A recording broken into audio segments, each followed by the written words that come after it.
This is Design Tours, a show where I talk to a designer and get the story of how something was made. I'm your host, Michael Verdi, and this is my first show. So my guest this show is me. I figured I'm still trying to figure out how this all works, and I thought I would use myself as the experiment. So, for this show, I want to talk about a video. It's actually the first piece of video art that I made 25 years ago. I made it in the summer of 1990. And then we didn't have video cameras in our pockets all the time. They were super expensive, and I didn't have one. But I had just learned of the magic of public access TV. It was a place where you could go and they would give you a camera to use and a lighting setup and everything for 24 hours. You could even edit together a show and put it on TV. This was amazing to me at the time. Anyway, so I got the camera. I'd been playing around with it all day long, filming any and everything. You know, the thing is, it's like that. If you've ever, you're like, I have all these ideas, and now I can finally do them. What should I do? I could do anything. Anything. I had no idea. I had this. Man, I just wanted it to not look like home video. And it couldn't look like film or television or anything. So I tried to find what else could I make it look like? Was there something I could do? And in filming everything, running around the house and outside and whatever, filming things, I happened to film the television, which was on.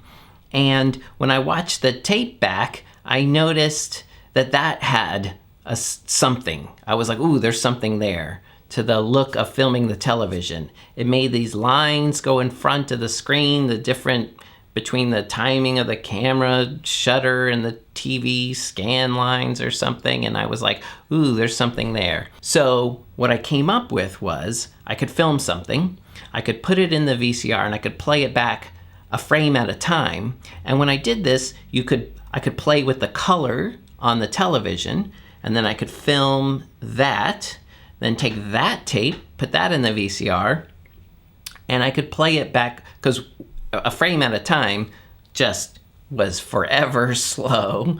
So I could play that with that fast forward that only had a little bit of distortion top and bottom, so I could zoom in a little bit and kind of crop it. Again, play with the color on the television. And then I got this kind of like half speed, roughly slow motion thing that, you know, had these lines going back and forth, and it was really textured, especially if I did things like film in really low light. The cameras that they had at the public access station were these, I remember them so clearly, a Panasonic 456U SVHS camera. Man, what a great camera that was in the day. And they were really good in low light, and they had this extra gain adjustment, so you could turn it way up and shoot in nearly no light at all. It would be super grainy. But then that, magnified by reshooting it from the television a couple of times, made this really painterly sort of cool look that I was like, this is something. I hit on that probably somewhere around midnight or so. I don't know.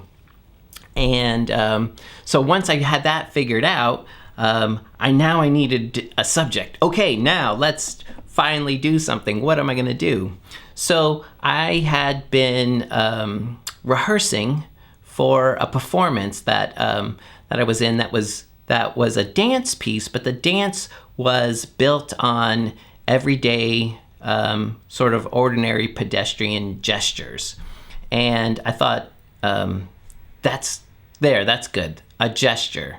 I'll do a gesture. And instead of doing this thing like in this performance where we took gestures and turned them into dance to be art, I thought by slowing it down and focusing on this gesture, that would be the piece of art that I would make. So, as always, my semi-willing accomplice, Rebecca, who was then at the time was just my girlfriend. I got her to sit in a chair, the only chair we had in our little apartment, and I filmed her in candlelight.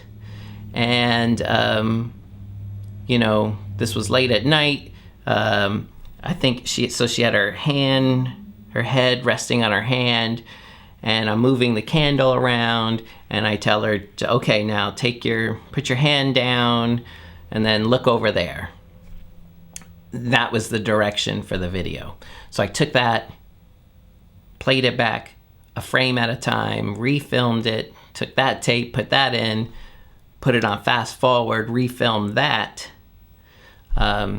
and that's how I got this video.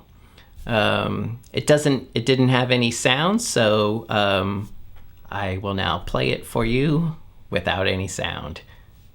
Here you go.